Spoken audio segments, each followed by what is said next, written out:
went to the market. They said to come on in. Yeah, Socrates went to the market. Look what they did to him. He had a little cup of wisdom and a little cup of wine. He had a little cup of hemlock and he counted up to 9. Socrates. All right, we are going to have a conversation today about what is often referred to as the Western canon, a.k.a. the core curriculum, a.k.a. great books. These are all slightly different terms, but they point towards the same idea, which is that there's some basic group of materials in literature that one should absorb. But maybe I'm not even saying that right. Actually, our guest will do so much better. Joining us right now is James Mustick, author of 1,000 Books to Read Before You Die, and Roosevelt Montaz, a senior lecturer in American Studies and English at Columbia University, the author of Rescuing Socrates, How the Great Books Changed My Life, and Why They Matter for a New Generation. Roosevelt Montaz, I'm going to start with you. There's a conversation that I think is a little different than the one we're about to have that erupts around 1987. You've got E.D. Hirsch putting out Cultural Literacy. You've got J. Allen Bloom putting out The Closing of the American Mind. Hirsch is a little bit more, relaxed and friendly in his suggestion that there's just some stuff that you probably ought to know that's just kind of the bedrock for not only cultural conversations, but maybe also even a societal cohesion. Bloom is a little bit more, get off my lawn with your modern stuff and your pop music and your relativism and your postmodernism. But he's making a very similar argument, chiming in, maybe Arthur Schlesinger Jr., Saul Bellow, Bill Bennett. But these are all people talking, I think, about cultural cohesion. I don't think that's what you're talking about so much here. You're really talking about the individual student and reader and what that person theoretically might benefit from having as kind of a starting basis, the basic ingredients. But say some more about how you see that. Yeah, thank you, Colin. It's great to be here and great to be part of this conversation, which is an important conversation. I think that sort of the part that I emphasize, the approach that I emphasize, which focuses on the individual and the way that an education of this kind, exposure to some of the most fundamental, important, defining ideas of our civilization, the way that that can empower an individual, the way that it can transform your life, deepen your experience of humanity, make you more effective agent of change, make you a more effective member of a community, is not separate, is not really a true contrast to the sort of broader idea of something like cultural capital, something that our civilization, our culture, our politics, in fact, functions on the basis of a set of norms, ideas, conventions, institutions, which have a history, which have an evolution and a development, and that the greater facility and awareness you have of that evolution, that those foundations, the more effective you will be at functioning within their contemporary manifestations. So the two arguments go together, although clearly the sort of broader cultural argument that some of the figures that you mentioned, Bloom and Hirsch, advance, has become politically coded, has become sort of right-wing coded in our contemporary environment. And that's one of the things that I think we have to push back against, because a liberal education, the great books, the intellectual tradition that we inherit is not political in the terms of our current polarized cultural divide. It is political at a much deeper level, one that is relevant to every member of our political community, every citizen of our country. Yeah, I mean, we should say it was politicized in 1987. That was, I mean, most of those people were making an essentially political argument, and they were coming at it from the right. And I just want to stay with you for a second about this too. I mean, so in your book, Socrates / Plato, Gandhi, Augustine, these are people that I'm leaving somebody out. Freud. Freud. I'm blocking on Freud. That's interesting. Blocking on Freud. Very That's interesting. It's very Freudian. But you start with them, and there's a little bit of know thyself in that quartet. But say a little bit more. All of those texts and all those writers are concerned with this question of self-knowledge, of knowing yourself. Socrates' most famous dictum, the unexamined life is not worth living. And St. Augustine writes a essentially autobiography, the first autobiography in our canon, if you want to say. Because my sense is that the self is the most sort of direct tool, direct point of access we have into the broader world. So by emphasizing the ways in which this tradition prompts and equips you for self-reflection, I'm not saying that you should just be self-obsessed, that you should be sort of egotistical and narcissistically self-centered. It's that the self turns out to be a sort of mysterious field whose investigation in fact opens up the whole world. It is our access point, and it is usually too self-confident and simplistic an account of our own self that prevents us from seeing the world. So there is a long and sustained philosophical, literary, aesthetic, spiritual emphasis on self-exploration in the Western tradition, and not only in the Western tradition, clearly in other traditions as well, that I think is one of the great values, one of the great benefits, one of the great treasures that the tradition confers on us. Jim Mustick, in your book, which, by the way, I left it on my desk. I didn't bring it in here. I don't know why, but I have it within arm's reach of me in my home office at all times, and it's 1,000 books. Let's set aside the 999 of them. One of them, the one by Bernard Knox, is kind of about the conversation that we were just having. I mean, there is, in your view, an essential book about that whole question of whether or not dead white males should dominate the canon. I don't know. Just say a little bit about how you're thinking about what's been said so far. Well, I would pick up on first of all, thank you for having me. I'm delighted to be here. I want to pick up on Roosevelt was talking about the self.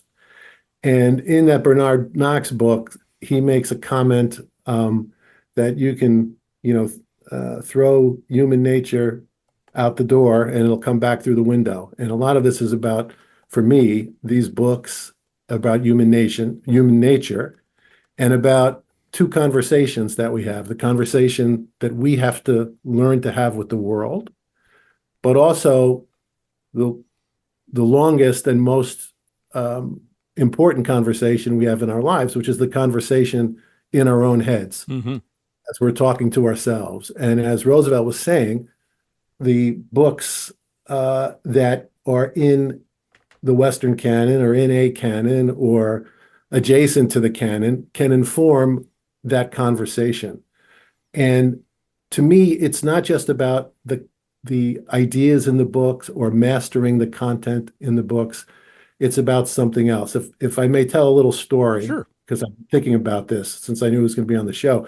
Saturday morning, I was at the Peabody Museum of Natural History in New Haven with my grandkids, who are 5 and 3.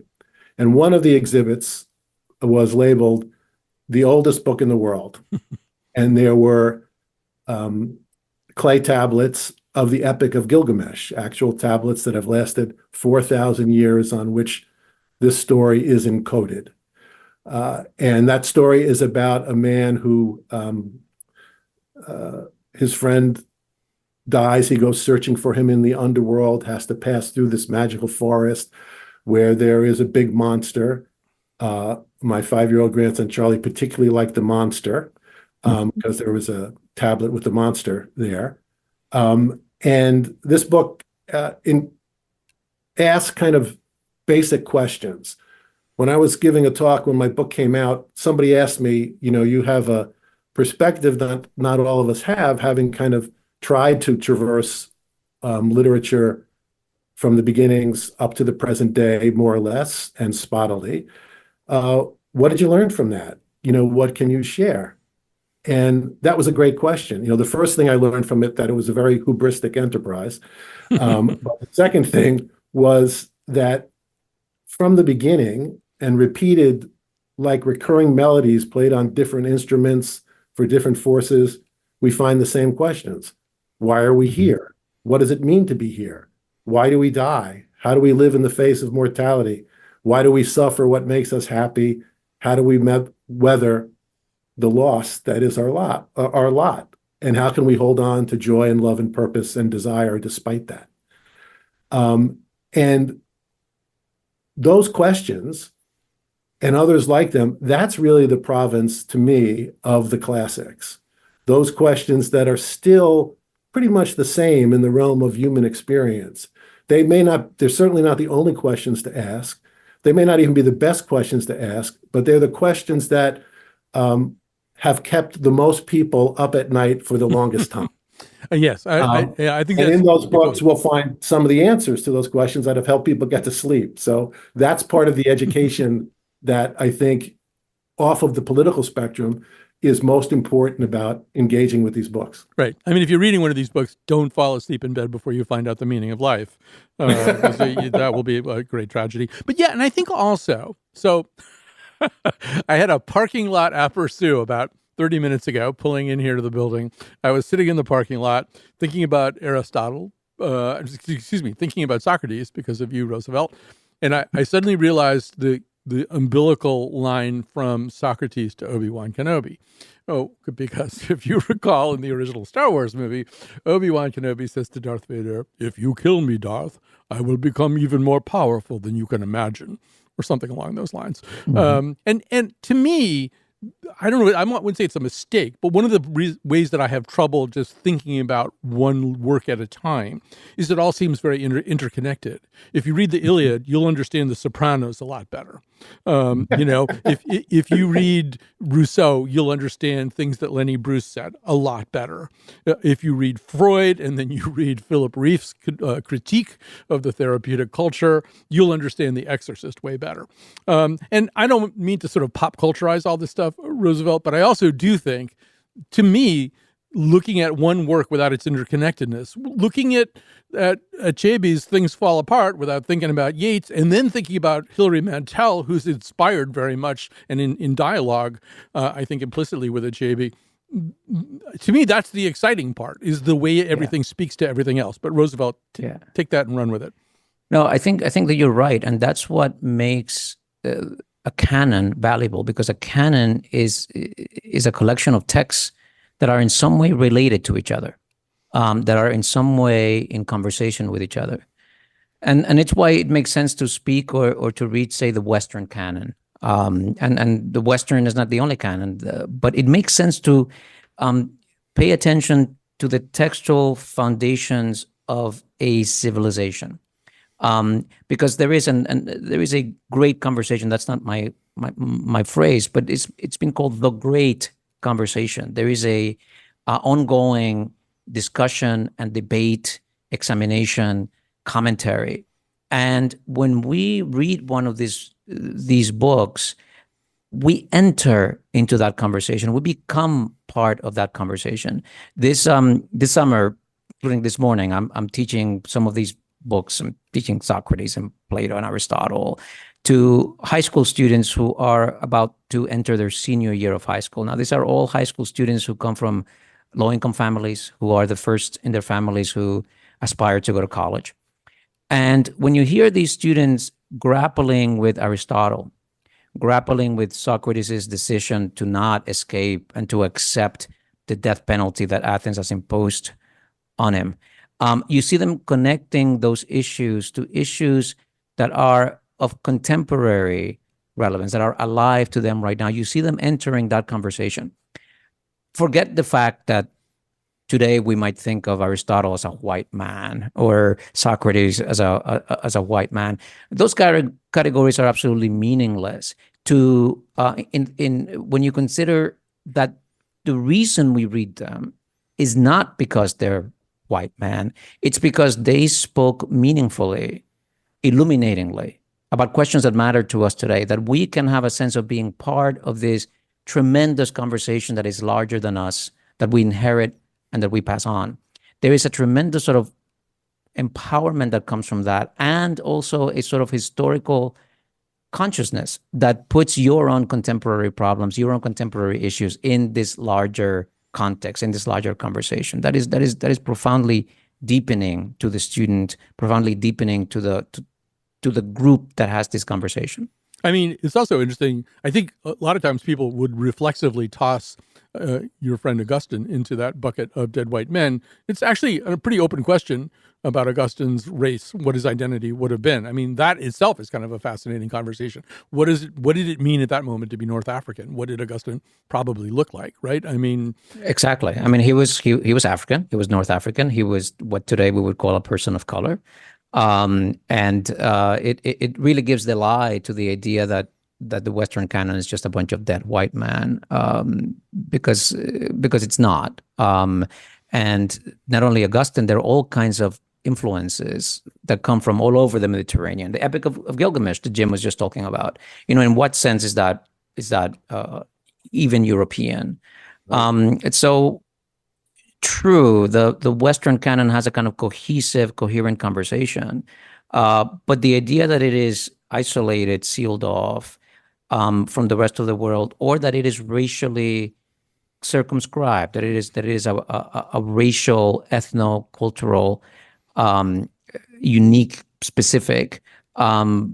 It's just not the case. The reason why these works survive is precisely because they're able to transcend those historical, specific conditions. I'm Dominican. I was born and grew up in the Dominican Republic. Augustine does not reflect my ethno-cultural signature, nor does Shakespeare, nor does Plato or Dante. But each of those writers can speak to me at the most profound level at which I recognize myself, because we're both human. Yeah. So, Jim, if I had been a family member of yours or a friend of yours, I probably would have been one of the people saying, "Don't do this. This is going to be really hard." No doubt it was. But maybe you could say a little bit about that whole question of weighing, work after work after work after work, trying to figure out what its merits are, where it fits in, whether it's one of the 1,000. And I would imagine the more recent a work is, the more complex that is. I was kind of surprised to see, for example, I wasn't displeased, but because I knew her, but I was surprised to see Vicky Hearn's Adam's Task in there. That would have struck me maybe as a book that people got really excited about for kind of when it came out and maybe for a few years thereafter. I'm not sure I would know very many people who would remember it. So maybe you could talk a little bit about that. The more recent books, how do you decide what really belongs alongside Goethe or something? Well, that's a great question, Colin, and it's a difficult one. And finally, I had to have a little, the way I approached it was 1,000 isn't enough to cover everything you want to cover. And it's also far too many to present a book in which you're saying you should read these books, and you don't want it to be an endless homework assignments. And so I tried to approach it in two different ways. One, most of my background is as a bookseller, saying if I could have a store with only 1,000 books, but I wanted something for everybody who wanted to come in and read something, whatever their interests, that's one lens I used. And the other one is I tried to reflect a reading life. And I think we often make reading seem more daunting than it is. And to me, we read often the way we eat. We read for nourishment. We read and eat for distraction. And one day we'll be delighted with a little bag of potato chips, and the next day we'll want a gourmet meal. But all of that is part of what we're kind of taking in to fuel us and to delight us. And so I wanted that mix of books. So something like the Vicky Hearn and some of the other more newer ones were things that had struck me and readers I knew as being worth reading. I knew readers who were passionate about them, or I was passionate about them myself. And I wanted to put that in the hands of someone who might be interested in that particular subject. I'm going to ask both of you about this. Speaking of relatively recent writers, I mean, one of the other things that I think we struggle with in the evaluation of writers is how many of their flaws to live with, and how many how many of the ways in which they seem to be out of sync with the present moment, and to what degree those things become a problem. I'm thinking in particular, and I'd love for both of you to talk about it. I'm thinking about Philip Roth. I think he's an interesting example. I mean, you could certainly make the argument that very few writers in the English language have written sentences as good and as powerful as Philip Roth's sentences. They are amazing, and many of the books are amazing as well. But there's this whole idea that, wow, he's kind of weird about women. There's a lot of hostility there. I mean, Megan Daum wrote a piece about going to a conference where she was excited to be on a panel about the human stain. It was a whole Roth conference, and she found out people didn't want to be on a panel about Roth because he was so radioactive, such a hot That was potato. a great piece. Yeah, you saw that. Okay. So, Yeah. so Roosevelt, maybe start this. Maybe, so Roth isn't in the distant past. He's in the recent past. There are things about him that might be a little bit troubling, in light of the Me Too movement and other stuff as well. I don't know. Talk about how one should think about those things. I'd like to hear from both of you, but Roosevelt, start us off. Yeah, I think first one has to draw a distinction between sort of the personal lives and foibles and failings of the writers, and then the works for what they do. And sometimes those spill into each other, for sure. But when we read a text that will deepen our humanity, that will illuminate the way that we experience ourselves and the way that we understand the world, we cannot filter out or sort of use a standard of some kind of moral purity, either for the writer or for the sort of our moral approbation of the ideas in the book. We're human, and our failings are as important in our process of self-knowledge as our successes, as what is admirable. So I think that all of these things are sort of grist for the mill. If you're going to read Roth, are there ways in which Roth's sort of attitudes towards women infiltrate, shape his narratives or his characters? Well, that's a fascinating question. And maybe there isn't, maybe there is, but having that argument and that conversation can be extraordinarily illuminating. What we should not do, what would be sort of self-defeating and shooting ourselves in the foot, is to say, well, then we shouldn't read Philip Roth because he was a misogynist, because he had these personal failings. We can say that pretty much of everybody. So we read these texts to learn about ourselves and to learn about them, but we don't read them to stand in judgment about the sort of to simply evaluate their moral rectitude. We do evaluate their moral rectitude, but we don't do so with a view to turning our gaze away from the places that we see failure. That's what an education is, right? An education exposes you to ideas that challenge you and to ideas that sometimes disturb you. Of course, we live in an environment where it's quite common to sort of cancel people or to object on moral grounds to people and therefore silence them. And I think taking that attitude to the canon or to books is narrow-minded and self-defeating. Yeah. So, Jim, I could have substituted for Philip Roth, Fred Exley. You've got a fan's notes in there. Yep. And I mean, maybe to Roosevelt's point, there's a way in which some authors are tellers. All authors are tellers, I guess, but some authors are exhibits too. Like Exley's a fan's note, or some of the stuff that Roosevelt was saying about Roth. It's like another room at the Peabody where you go in and you see what a kind of messed up but funny and entertaining white guy was like in 1970 or whenever a fan's notes came out. But Jim, just say how you're feeling about all this. Well, I love that analogy that, they are exhibits in a natural history museum, and the nature we're talking about is human nature. So both in their flaws and in the brilliance of their writing, there are things that are worth looking at and pondering. Some of them are distasteful.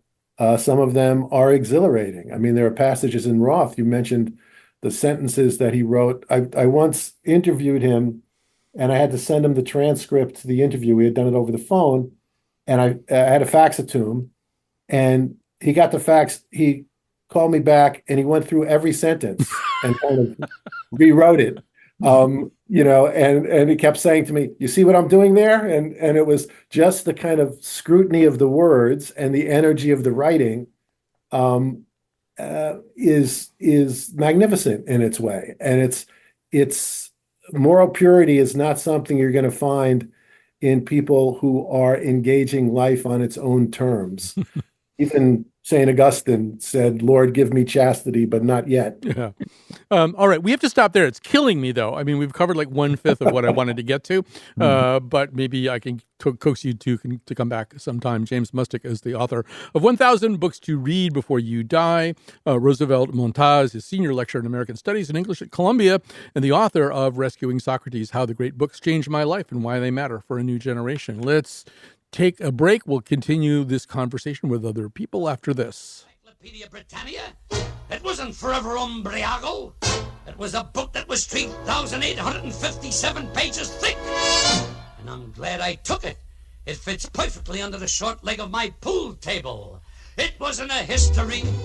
I know because it had no plot. It wasn't a mystery. Because nobody there got shot the day I read a book. I can't remember when, but one of these days I'm gonna do it again. Yes, one of these days I'm gonna do it again.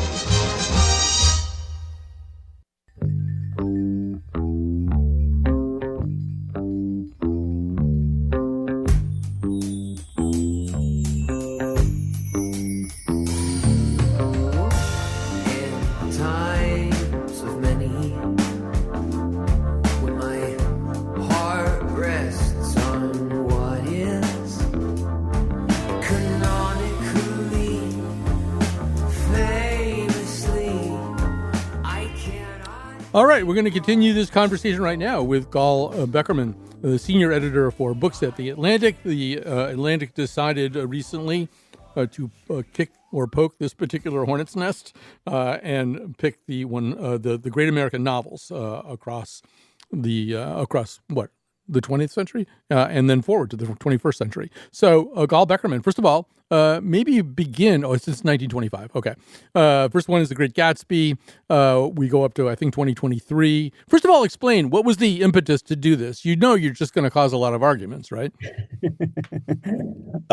Yeah, insanity. I don't know. Ambition that doesn't have any reason behind it. No, we thought it would be a fun exercise to look back over the last 100 years and try to identify what for us stands out as the so to speak great American novels. And the exercise was one that was undertaken really for the sake of doing the exercise, which I think is what the canon should be, how we should think about the canon in any case, as a process.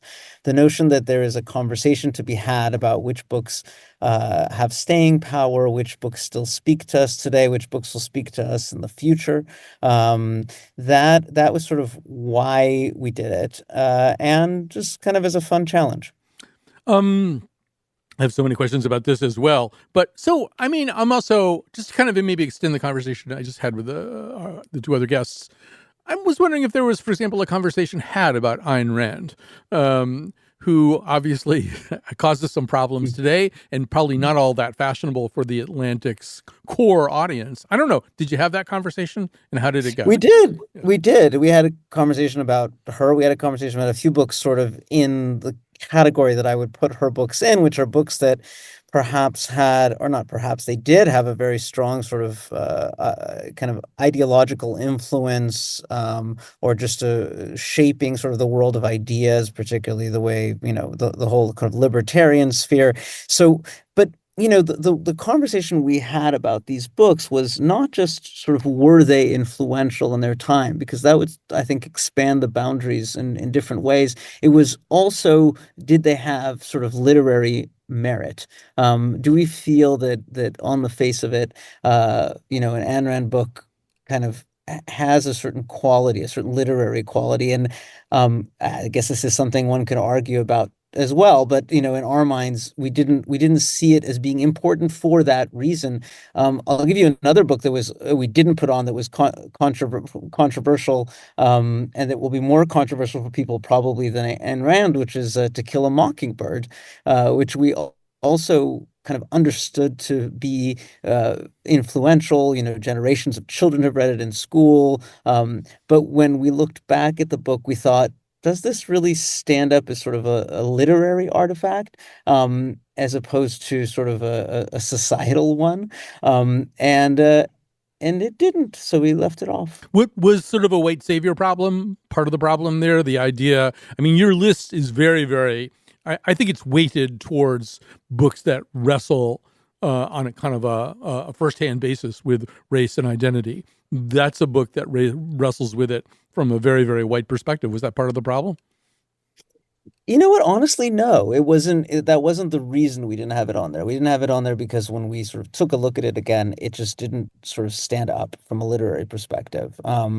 And many of the people that we talked to sort of remembered it more for the movie that it inspired, or as sort of a pleasant, or sort of a moralistic sort of lesson that they were able to draw from it as kids reading it in school.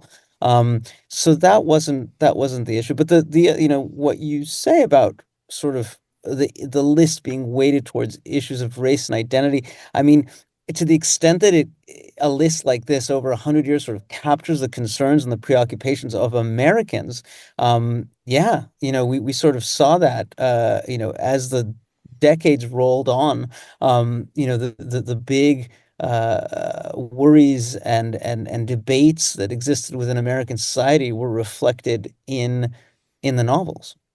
There are some things in here that are, first of all, there are books that I never heard of. And yes, exactly. And that's how I feel. I have never heard, this may expose something horrible about me. I have never heard of the Log of the SS, The Mrs. Unguentine by Stanley Crawford. Having read the synopsis that you provide of it, I'm keen to read it. But where did this book come from? It's a crazy book. And we learned that was actually that you pick the one sort of most esoteric book on the list in some ways.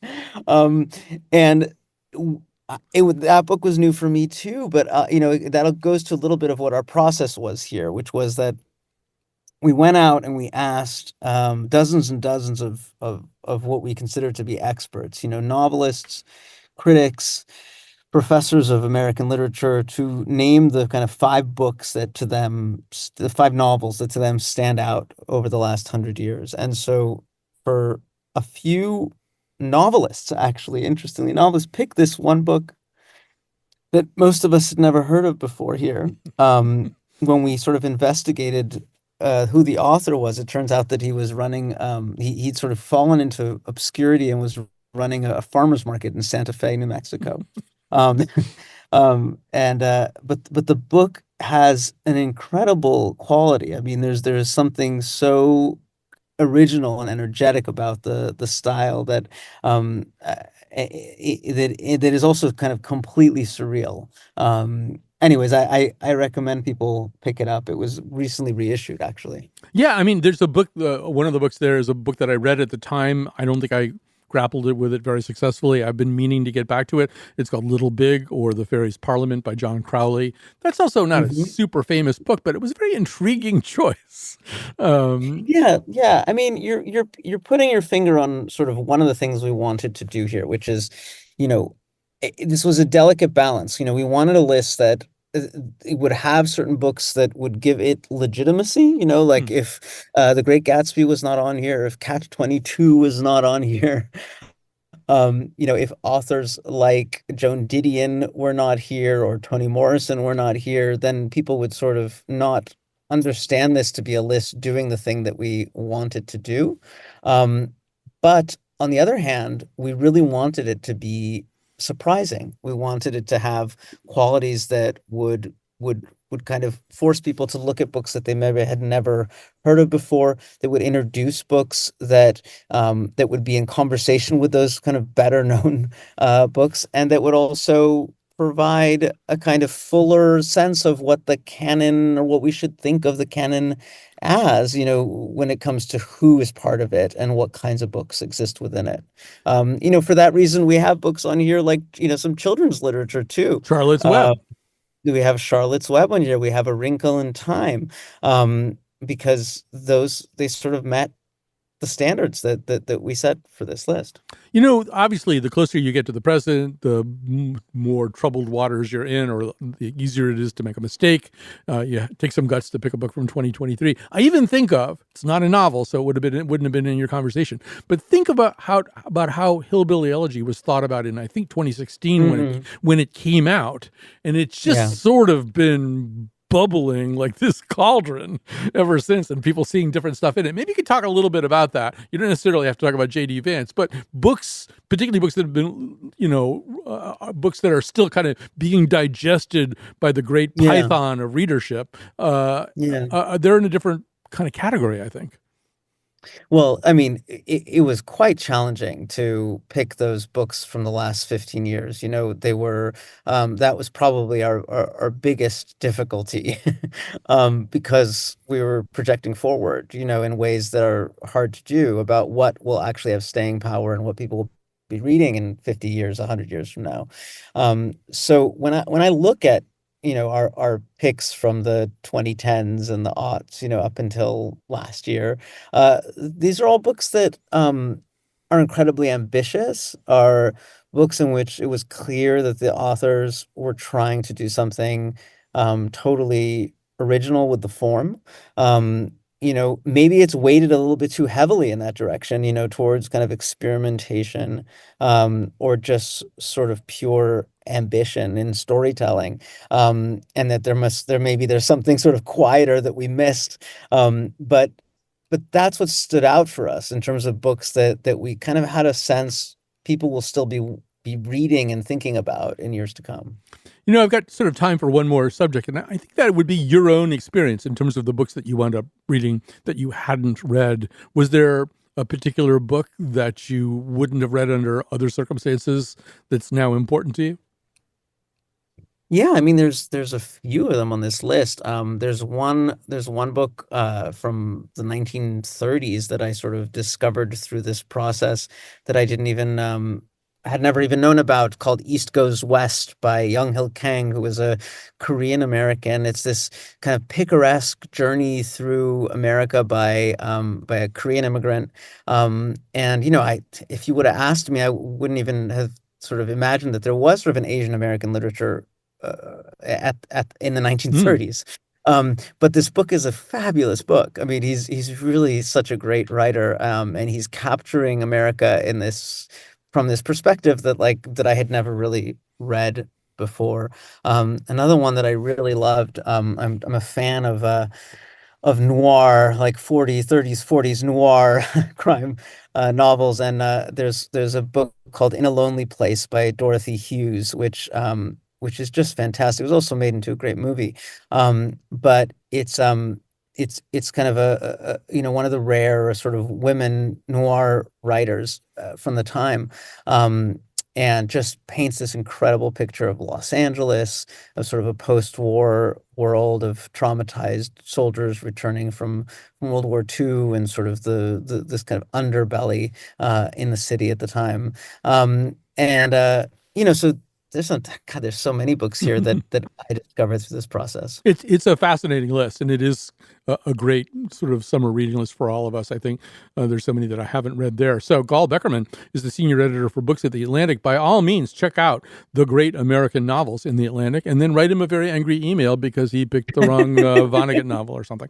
All right, thanks for being with us. He loves getting angry emails, though. So I know. That's part of how we succeeded with this, is people are arguing with us. Don't hold back. All right, thanks very much for joining us. We'll take a break. We'll come back with our final segment. Your parents well, their children's hell will slowly go by, and feed them on your dreams, the one they picked, the one you know by. Don't you ever ask them why. So, speaking of Obi-Wan Kenobi, our technical producer today is Obi-Wan Amatruda, and the producer of this episode is the senior producer of the Colin McEnroe Show, Lily Tyson. Joining us now is someone we've been delighted to have on before, Laura Kipnis, a cultural critic and essayist and the author of Love in the Time of Contagion, A Diagnosis, among other books. But she's here today to talk about something called Rebind Publishing, an interactive reading experience, which if I attempt to describe, I will do a poor job, and she would do it so much better. So, Laura Kipnis, maybe begin by explaining exactly what this is. It's a little bit hard to wrap one's mind around. Hi, Colin. Hi. Nice to be back on. So I was asked to participate in this AI startup called Rebind, and it has to do with, and I should insert here, I have all the usual trepidations and ambivalences about AI, but this one seems to be using it for an interesting purpose, partly which is to kind of revivify the canon and keep the classics alive. So it has to do with getting authors. Margaret Atwood is one, a whole host of others who have strong points of view, and getting them to read a book from the canon, which is out of copyright, and then on this app called Rebind, Margaret, say, would record like a dozen hours of commentary. She's doing a book from Dickens. I think it might be Tale of Two Cities. Yeah. I'm not sure. I did Romeo and Juliet. So you record about 12 hours of commentary, and it's embedded in the book. So a reader on the app is reading through the book and able to communicate with you, the rebinder, like Margaret or I, and ask us questions and talk to us about our views of the book. And so AI takes that commentary and kind of recombines it and puts it in dialogue with the reader. Does that sort of make sense? No, I It think is you a did little hard to explain. you did a very good job. Would you Thank just you. love to replace Alexa with Margaret Atwood? You know, you just ask Alexa, what's the temperature today? You know, but Margaret Atwood would tell you. I'll tell you what I the think we're temperature on the cusp of that, Yes. right? Or so Rudy Giuliani doing our phone messages. right. I think it's true that for the two founders of this, the kind of the first example they thought of just to try to describe what it was going to be was you talking about Romeo and Juliet, right? When they were sort of trying to explain to each other what they were doing. What if Laura Kipnis could answer questions and engage in a dialogue, a Laura Kipnis bot? So explain, I don't know, when you approached this whole task, what were you thinking about? How did you, this is a new job. It didn't exist before right now. So how did you think about the job? Well, it for sure didn't exist in my imagination. I mean, I am no kind of Shakespearean or even a lit person. And it struck me as incredibly eccentric of them to ask me to do this, because my relation to love is having written a book a long time ago called Against Love, which Yes. is a sort of cynical pro-adultery, I suppose, take on modern coupledom.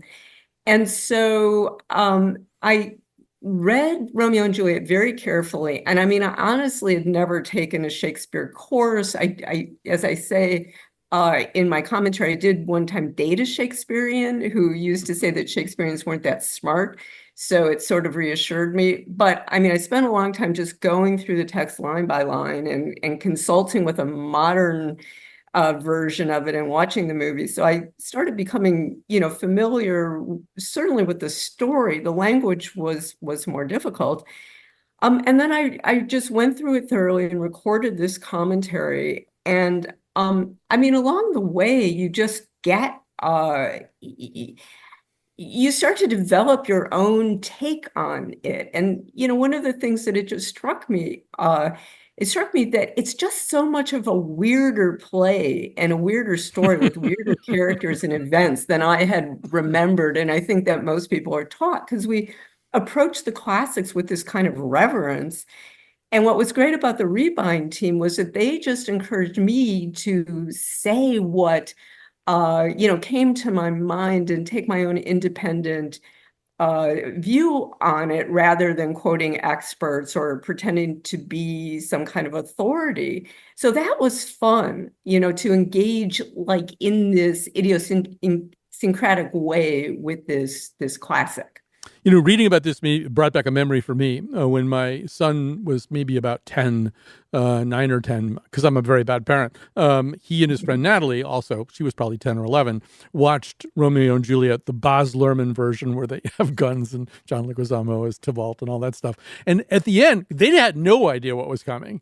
Then at the end, my son, who gets nervous when something happens that appalls him, just started kind of saying very fast, why did they do that? Just because one person is dead, the other person shouldn't have to die. Just because the first person, would you die just because another person was dead? And then Natalie finally said, but they were together. And I thought, wow, they're having this really primal conversation that would be so interesting to have interact with a Laura Kipnis bot. Thank you. Well, yeah, it's a play with a very high body count, which you forget. And I mean, I did end up thinking, not to like spoil the ending, but there is a punitive quality to the ending. And that was something I thought about a lot. Like to what degree was Shakespeare wanting to actually punish these characters for transgressing, social norms and the desires of their family? And yes, they end up together. On the other hand, they're dead. Yeah, to me, one possible interpretation is Shakespeare is kind of, maybe by proxy or something, freaking out about adolescent sexuality. This is what happens. This is what happens when you let these kids, turn their passions loose on one another and society. They're out of control and they're disruptive. But there are about 18 other possible ways of thinking about this. And I guess you can only go so far with the format of Rebind. Well, you could go pretty far, and I think I did. And I did do some reading and had some familiarity with the history of, let's say, individuality. And it did strike me that this play is written and first produced like right at the time when this kind of new character or person we think of as the modern individual is being invented, who has the desire to act according to their own needs and individuality, as opposed to just according to custom or the wishes of their family.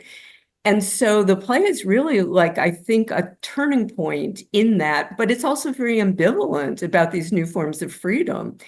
So I was kind of gassing on or waxing on about like the rise of democratic movements for political rights, and, that this play, I think, is, as I said, kind of a turning point where you start thinking of the individual as someone with rights.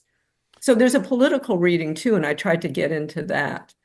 I only have about 35, 40 seconds left, but I'd love for you to just say a little bit about existentially what it's like to have this slightly alternative version of yourself, which is something I suppose we all have to get used to. Yeah, I don't know. I don't have a good answer. I mean, I kind of a fatalist about all of this. I mean, AI is not, there's no turning back from this. And I honestly have actually found that ChatGPT and, the apps are kind of helpful for doing research. So, yes, they're soon going to be ruling us and taking over everything. On the other hand, it's a great research tool in the meantime.